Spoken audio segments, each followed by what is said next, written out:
सम्पूर्ण नेपाली जनताको व्यक्तिगत तथा सरकारी विवरण एकै ठाउँमा उपलब्ध बनाउने तयारीमा सार्वजनिक गरिएको नागरिक अधिकार एप कसरी प्रयोग गर्ने, यसको प्रयोगबाट हामीले के कुराहरूको जानकारी लिन सक्छौँ त भनेर आजको भिडियो बनाएका छौँ। साथीहरू, भिडियोलाई अन्तिम समयसम्म हेरेर साथ दिनुहोला। नमस्कार, म नेप्लिज बाय। तपाईहरू हेर्दै हुनुहुन्छ हाम्रो यस युट्युब च्यानल पौडेल टिभी।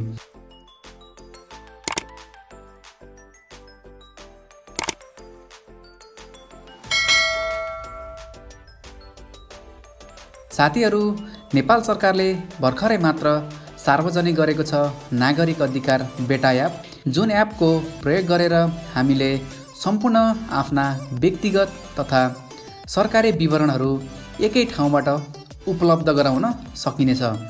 यसै एपलाई कसरी प्रयोग गर्ने र यसमा के कुराहरू उपलब्ध गराइएको छ र यसको सुरक्षाका बारेमा म तपाईहरूलाई स्टेप बाई स्टेप जानकारी गराउनेछु। आउनुहोस् भिडियोलाई सुरु गरौँ।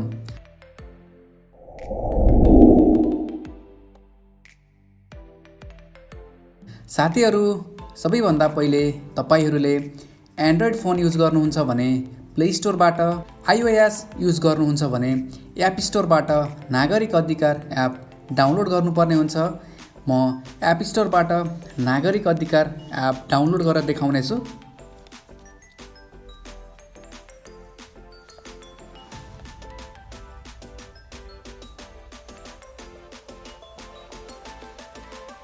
साथीहरू, यहाँनिर देख्न सक्नुहुन्छ तपाईहरूले नागरिक एप भनेर देखाएको छ। यसलाई हामी अब डाउनलोड गरौँ।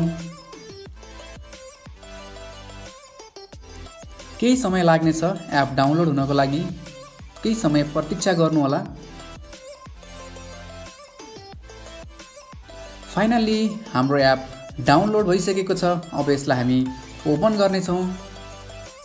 ओपन गरिसके पछाडि यसको इन्टरफेस यसरी खुल्नेछ। नागरिक एप सरकारी सेवा हात हातमा। तपाईहरूलाई जुन चाहिँ ल्याङ्ग्वेज सजिलो लाग्छ त्यही ल्याङ्ग्वेज युज गर्नुहोला। मैले यहाँनिर नागरिक एपमा स्वागत छमा नेपालीमा क्लिक गरेँ। यस पछाडि अगाडि बढ्नुहोसमा क्लिक गर्नुहोला र यहाँनिर देखाएको छ नागरिकता विवरण, स्थायी लेखा नम्बर, प्यान विवरण, सञ्चय कोष र नागरिक लगानी कोष, साथै अन्य सेवाहरू। त्यस पछाडि यहाँ क्लिक गर्नुहोस्, एप सुरु गर्नुहोस्। अब यहाँनिर भनेको छ आफ्नो मोबाइल नम्बर उल्लेख गर्नुहोस्। नागरिक एपमा दर्ता गर्नका लागि नागरिकले आफ्नै नाममा दर्ता भएको मोबाइल नम्बर प्रयोग गर्नुपर्छ। साथीहरू, तपाईहरूले आफ्नो नाममा नै दर्ता भएको मोबाइल नम्बरलाई नै युज गर्नुहोला, किनभने तपाईँको व्यक्तिगत विवरणहरू चोरी नहुन्। तपाईँको व्यक्तिगत अथवा सरकारी विवरणहरू चोरी पनि हुनसक्छ। त्यही भएर तपाईहरूले आफ्नो नाममा नै भएको मोबाइल नम्बरलाई इन्टर गर्नुहोला। मैले यहाँनिर आफ्नो मोबाइल नम्बर इन्टर गर्दैछु।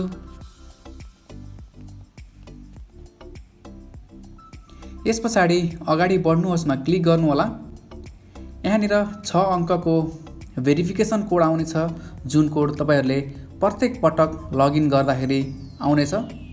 यस पछाडि यहाँनिर अगाडि बढ्नुहोसमा क्लिक गर्नुहोला। अब तपाईहरूले आफ्नो मोबाइल नम्बर सेट गरिसक्नु भएको छ। दर्ता प्रक्रिया सफलतापूर्वक सम्पन्न भनेर आएको छ। नागरिक एपमा दर्ता सबै प्रक्रिया पुरा भएको छ। अब नागरिक एप प्रयोग गर्न सक्नुहुन्छ भनेर आएको छ। पासवर्ड सेट गर्नुहोस्। तपाईहरूले आफ्नो सुरक्षाका हिसाबले पासवर्ड सेट गर्न सक्नुहुन्छ। तपाईहरूले यहाँनिर पासवर्ड सेट गर्नुहोला। आफ्नो पासवर्ड तपाईहरूलाई सजिलो लाग्ने पासवर्ड सेट गर्नुहोला। मैले यहाँनिर देखाउनको लागि गरिराखेको छु। अब यहाँनिर सेभमा क्लिक गर्नुहोला। टच आइडी सुचारू गर्नुहोस् भनेर आएको छ। मेरो फोनले टच आइडी सपोर्ट गर्ने भएको हुँदा म टच आइडी सेभ गर्न जाँदैछु। देख्न सक्नुहुन्छ तपाईँ नागरिक एप प्रयोग गर्न तयार हुनुहुन्छ भनेर आएको छ। एपमा जानुहोस्, क्लिक गर्नुहोला।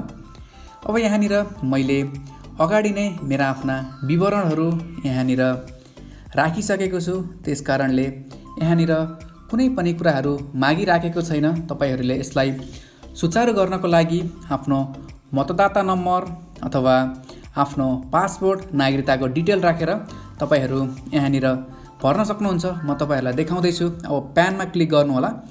प्यानमा क्लिक गरिसके पछाडि आफ्नो व्यक्तिगत विवरण प्यान नम्बर यहाँनिर टाइप गरिसके पछाडि तपाईहरुको आफ्नो व्यक्तिगत प्यान विवरण यहाँनिर आउनेछ। त्यसपछाडि तपाईहरुले यहाँनिर देख्न सक्नुहुन्छ शैक्षिक विवरण भनेर आएको छ। शैक्षिक विवरणमा तपाईहरुले एचएससीबी अथवा एसएलसी कहाँबाट दिनुभयो भन्ने कुरा तपाईहरुले यहाँ टाइप गरिसके पछाडि तपाईको एकाडेमिक डकुमेन्ट यहाँनिर आउनेछ। एसई को पनि यहाँनिर आउनेछ। एसई एसएलसी सेवा हाल उपलब्ध छैन भनेर आएको छ। तपाईहरुले आफ्नो डिटेल सहीसँग हान्नुभयो भने यहाँनिर आउनेछ। मेरो विवरण चाहिँ यहाँनिर देखाइसकेको छैन। यसपछाडि हामीले नागरिक लगानी कोषमा पनि आफ्नो डिटेलहरु प्राप्त गर्न सक्छौं। मेरो नागरिक लगानी कोषमा कुनै एकाउन्ट छैन। त्यसपछाडि सञ्चय कोष तपाई सरकारी सेवामा हुनुहुन्छ भने सञ्चय कोषको विवरण यहाँनिर राख्न सक्नुहुन्छ। त्यसपछाडि सामाजिक सुरक्षा कोषको डिटेल पनि तपाईहरुले यहाँबाट प्राप्त गर्न सक्नुहुन्छ। र आयो नागरिकता।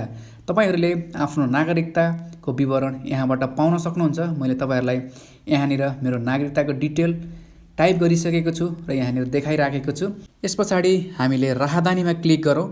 आफ्नो पासपोर्ट नम्बर राख्नुभयो भने तपाईहरुले आफ्नो पासपोर्टको डिटेल यहाँनिर देख्न सक्नुहुन्छ। तपाईहरुले आफ्नो सम्पूर्ण सरकारी कागजात र व्यक्तिगत कागजातहरु एउटै ठाउँमा सरकारले प्रयोगमा ल्याएको नागरिक एपमा भेट्न सक्नुहुन्छ। सजिलोको लागि तपाईहरुले आफ्नो स्मार्टफोन बोकिरहनु भएको छ भने तपाईहरुलाई झन्झट हुने छैन। तपाईको डकुमेन्टहरु कहाँ छ के छ भनेर खोजिरहनु पर्ने जरुरत हुने छैन। यसपछाडि तपाईहरुले यहाँनिर थर्ड आइकन रहेको छ, यसमा क्लिक गर्नु होला। यहाँनिर देख्न सक्नुहुन्छ तपाईको आफ्नो व्यक्तिगत विवरण यहाँबाट चेन्ज पनि गर्न सक्नुहुन्छ र तपाईहरुले के हेर्नुभयो भन्ने कुरा पनि यहाँबाट जानकारी पाउन सक्नुहुन्छ। यहाँनिर मेरो क्रियाकलापमा क्लिक गर्नुहोस्। यसपछाडि तपाईहरुले के कामहरु गर्नुभयो त भन्ने कुरा यहाँबाट देखाउनेछ। मैले हिजो एन्ड्रोइडमा युज गरिराखेको थिएँ भने आज म आइओएसमा यो कुराहरु तपाईहरुलाई देखाइराखेको छु। यहाँबाट ब्याक गर्नुहोस्। तपाईहरुले यहाँ नोटिफिकेसनमा क्लिक गर्न सक्नुहुन्छ। तपाईहरुले नेपाल सरकारले पठाएको कुनै पनि नोटिफिकेसन यहाँनिर आएको छ भने तपाईहरुले तुरुन्त प्राप्त गर्न सक्नुहुन्छ। यसपछाडि होममा क्लिक गर्नुभयो भने तपाईहरुले नेपाल सरकारले उपलब्ध गराएका सम्पूर्ण सरकारी र व्यक्तिगत विवरणहरु एकै ठाउँमा उपलब्ध हुनेछ, जसले गर्दा तपाईहरुलाई एकदम सजिलो बनाउनेछ। यो भन्दा कुनै कुराहरु नेपाल सरकारले अपडेट गरेको खण्डमा म तपाईहरुलाई फेरि नयाँ भिडियोको माध्यमबाट नागरिक एपका बारेमा जानकारी गराउने छु। भिडियोलाई अन्तिम समयसम्म हेर्नुभयो। केही कुराहरु तपाईले बुझ्नु भएको छैन भने कमेन्ट गर्नु होला। म तपाईहरुलाई कमेन्टबाट पनि जवाफ दिनेछु। भिडियोलाई अन्तिम समयसम्म हेर्नुभयो धन्यवाद। च्यानलमा नयाँ आउनु भएको छ भने च्यानललाई सब्स्क्राइब गर्नुहोस् र भिडियो मन पर्यो भने लाइक गर्नुहोस्। धन्यवाद।